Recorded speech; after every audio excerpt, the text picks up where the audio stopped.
الغاليين أهل مصر، أهلا بكم في حلقتنا النهاردة. بيحضرني أغنية الفنانة العظيمة شادية، مصر اليوم في عيد.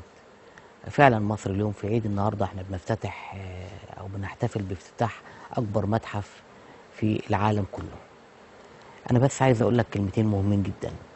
إن المصريين من 7000 سنة نقلوا الحجارة من أقصى جنوب مصر إلى الجيزة عشان يشيدوا الهرم الأكبر اللي بقالنا 7000 سنة بنشوف ازاي اتبنى ومعجزة بنائه وهندسة بنائه.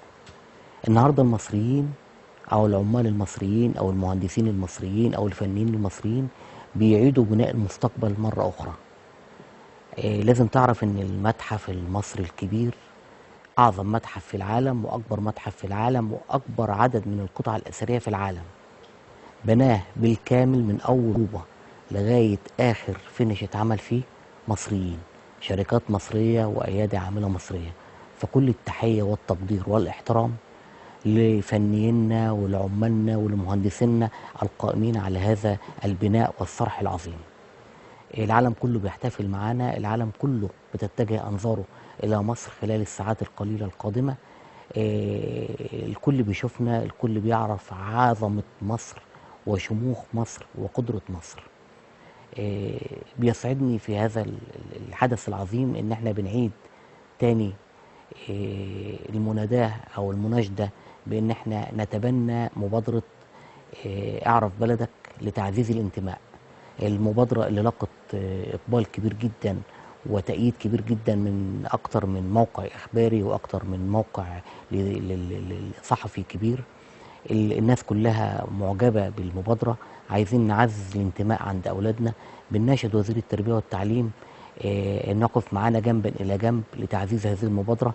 عايزين نوري شبابنا ونوري أطفالنا ونوري الجيل القادم عظمة مصر بأنهم يجوا يشوفوا المتحف ويشوفوا آثارنا. الانتماء بيتولد اما تشوف عظمتك وتاريخك. الانتماء بيتولد لما تعرف ان بلدك لها تاريخ، اما تعرف ان مصر دي جت قبل التاريخ كمان، مش مع التاريخ. هيبقى الانتماء في قمة أوجه. لازم النهارده نتكاتف يد بيد. بنقول لمعالي وزير التربية والتعليم يعني كل الجهد لتعزيز هذه المبادرة ولنجاح هذه المبادرة. لازم أولادنا وأطفالنا يشوفوا الكلام ده. بنناشد وزير الشباب والرياضة إنه يبقى معانا برضو في هذه المبادرة. شباب النقابات لازم يكون معانا في هذه المبادرة. المبادرة دي مهمة جدا. المبادرة دي لو أخذت قسط من الاهتمام هتعرف ولادنا تاريخنا اللي للأسف مفتقدينه النهاردة مع الضوضاء بتاع السوشيال ميديا. احنا الحمد لله بفضل من ربنا برنامجنا متشاف، الحمد لله بفضل من ربنا بنبني طوبة كل شوية. يعني احنا من شهرين اتكلمنا في بداية موسم الانتخابات في مجلس الشيوخ، قلنا خدمات بلا إعلانات، قلنا خدمات وبلاش الإعلانات، قلنا خدمات وبلاش اللافتات. وبالفعل اتلاقينا ان المبادرة دي الحمد لله يعني حازت من القبول الكثير. وهدي مثلين اللي انا يعني تصادفت وعرفتهم. المثل الاولاني في محافظه الفيوم، المرشح محمد الجرحي تبرع بمبلغ كبير جدا لمستشفى الفيوم العام.